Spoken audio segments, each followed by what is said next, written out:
These last few days have shown that faces bring memory to light.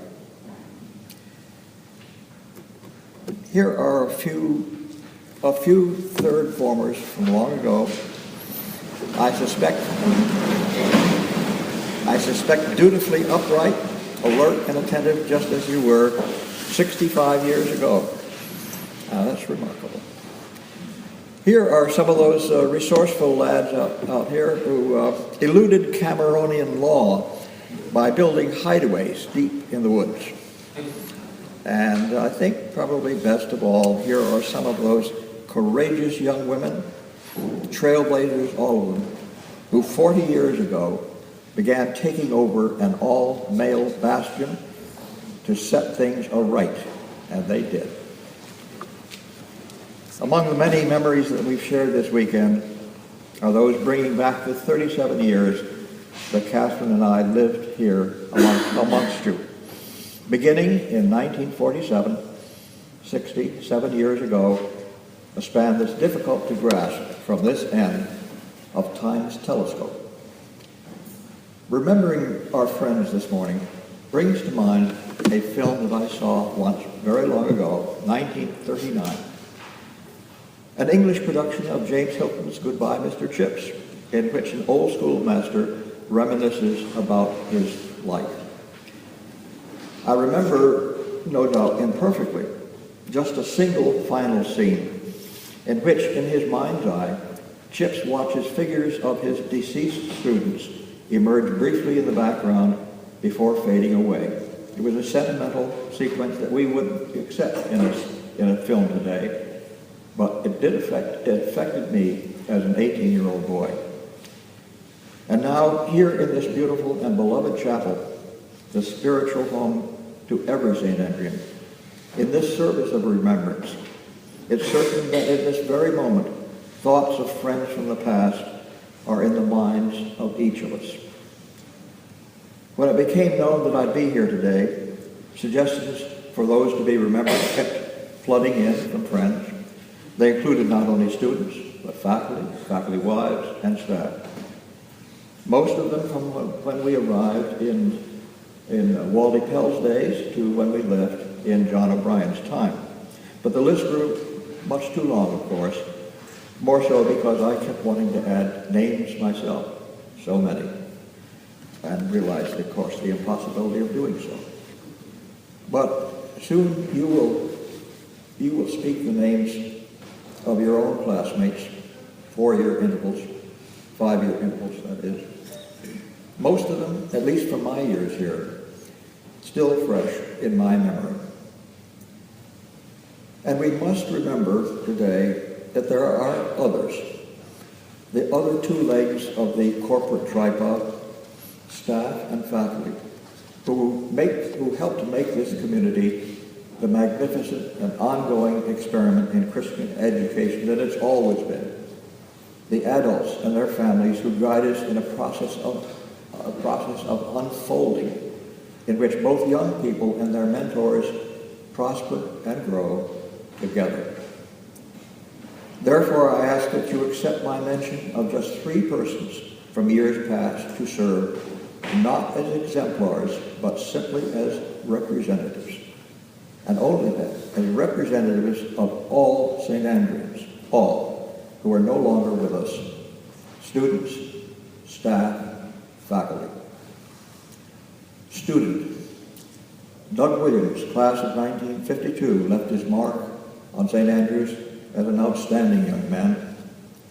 Late one evening in his 6th form year, he came to our apartment after lights out. I was a quartermaster back then, so I could bend the rules and allow him to stay up.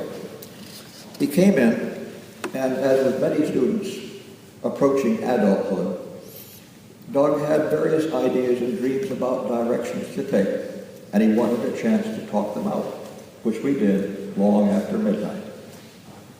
In one case, he laid out his hope of becoming a veterinarian. He loved animals and had a close affinity for them.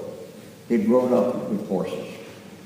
Doug needed to talk that evening about opportunities and academic choices in college and graduate school for attaining this end. At the same time, he said he was considering applying to West Point, which he did later in the year. In the months ahead, that was his decision, and he graduated from the U.S. Military Academy with distinction, went on to the Leavenworth General Staff School and the War College of India.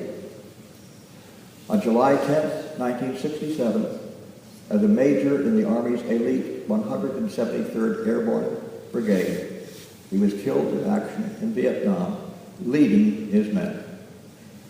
He had volunteered for this second tour of duty in that troubled land.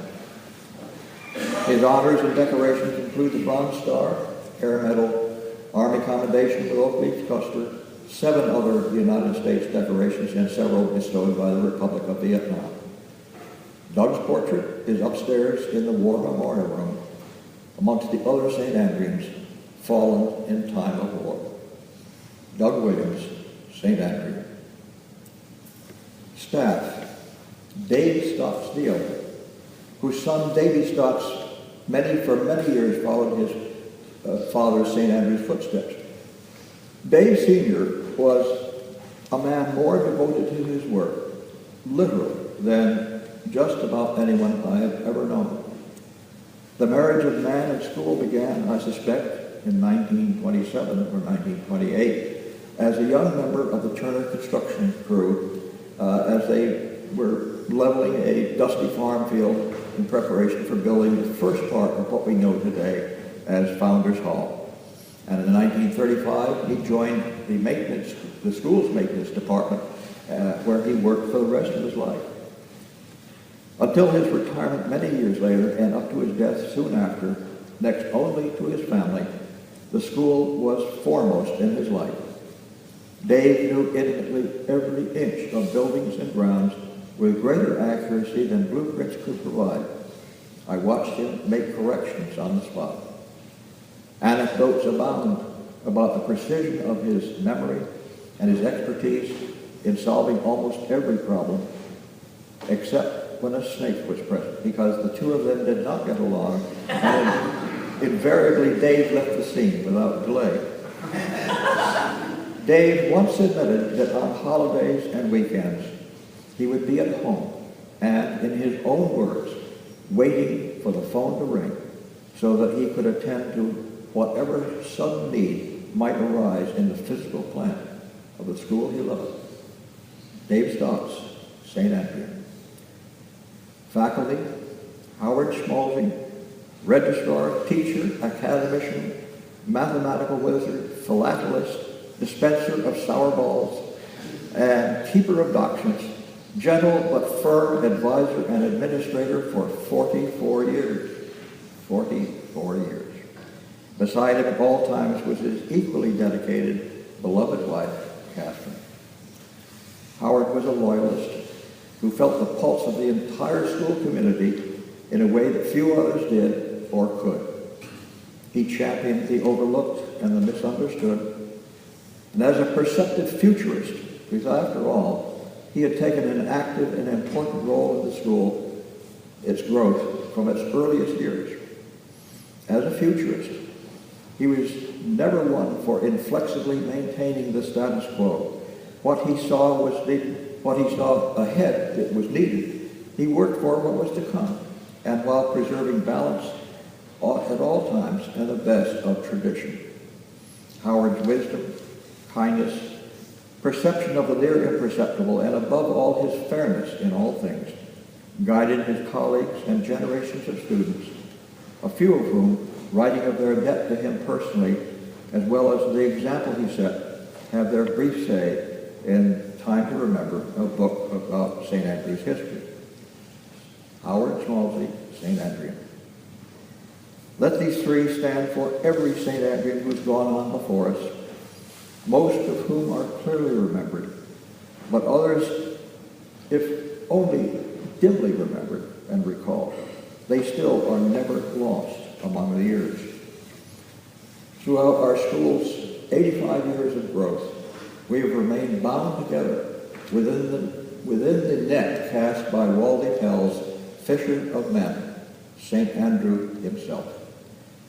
Yes, it was Walden Pell's inspired choice of name and presence that awakened in the new school his credo of faith and learning, pistis kai episteme.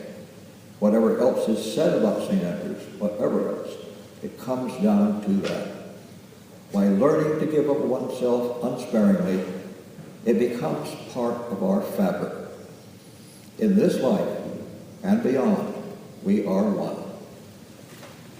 In 1938, while still living abroad, I was a member of Talk H, an English interdenominational Christian organization that's never been active in the United States, so probably you've never heard of it.